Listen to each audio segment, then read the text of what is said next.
Welcome to Geeta's Telugu stories. అనగనగా ఒక అడవి. ఆ అడవిలో నలుగురు స్నేహితులు ఉండేవాళ్ళు. ఆ నలుగురు కోతి, నక్క, పులి, ఇంకా ఏనుగు.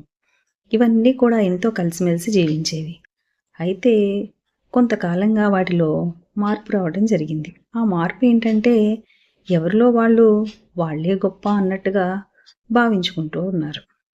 ఒకరోజు అవి సరదాగా బయట తిరుగుతూ సేద తీరడానికని ఒక చోట ఆగాయి.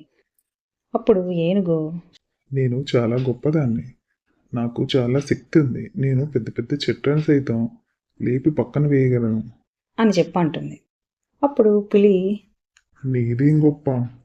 నేను గనక గాండ్రిచ్చానంటే ఆ గాండ్రిచ్చిన శబ్దానికి అందరూ వణికిపోతారు.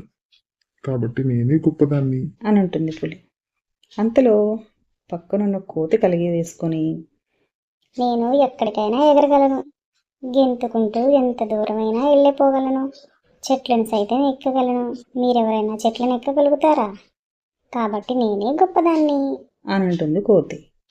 ఈ గొడవంతా చూస్తున్న నక్క, మిత్రులారా, మనలో మనం ఇలా గొడవ పట్టం ఎందుకు? ఎవరు గొప్ప అన్నది మనం రాజుగారి దగ్గరికి వెళ్ళి రాజుగారిని అడిగితే తెలిసిపోతుంది కదా. సింహరాజు మనలో ఎవరు గొప్ప అన్నది ఆయనే నిర్ణయిస్తారు.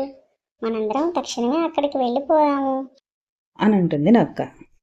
నక్క ఉపాయం విన్న మిగతా మిత్రులందరూ కలిసి సింహం రాజు గారి దగ్గరికి ప్రయాణమయ్యారు. అలా వెళ్తూ ఉండగా కొంతసేపటికి చీకటి పడిపోయింది. అప్పుడు పులి, మిత్రులారా, మీరేం భయపడకండి. చీకటి పడినా నేనున్నాను కదా. నేను గనక గాండ్రిస్తే మన పక్కలకి ఎవ్వరూ రారు అని అంటుంది పులి. అయితే చీకటిగా ఉండటం వల్ల అవన్నీ ఆ రాత్రికి అక్కడే ఒక చోట సేద తీరి తెల్లారిన తర్వాత ప్రయాణం అయ్యాయి.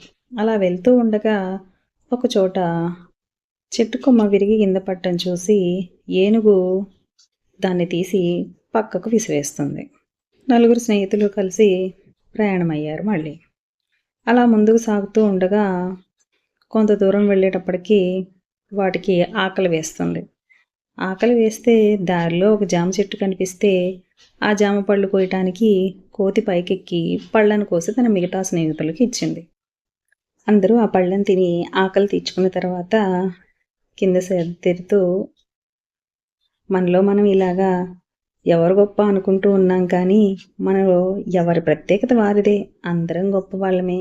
ఒకరికొకరు సహాయం చేసుకుంటూ మనం ఇంత దూరం ప్రయాణం అయ్యాం కదా. మనలో మనం ఇలా కొట్టుకోవటం సరైన పద్ధతి కాదు. అందరం కూడా కలిసిమెలిసి ఒకరికొకరం సహాయం చేసుకుంటూ మనం ఎల్లప్పుడూ స్నేహితుల్లా కలిసిమెలిసి ఉండాలి అనుకున్నాయి. ఈ కథ కనుక మీకు నచ్చినట్టయితే తప్పకుండా లైక్ చేయండి, షేర్ చేయండి, కామెంట్ చేయండి. కొత్తగా ఛానల్ని చూస్తూ ఇంకా సబ్స్క్రైబ్ చేసుకున్న వారు ఎవరైనా ఉంటే సబ్స్క్రైబ్ చేసుకుని సపోర్ట్ చేయండి. Thanks for watching.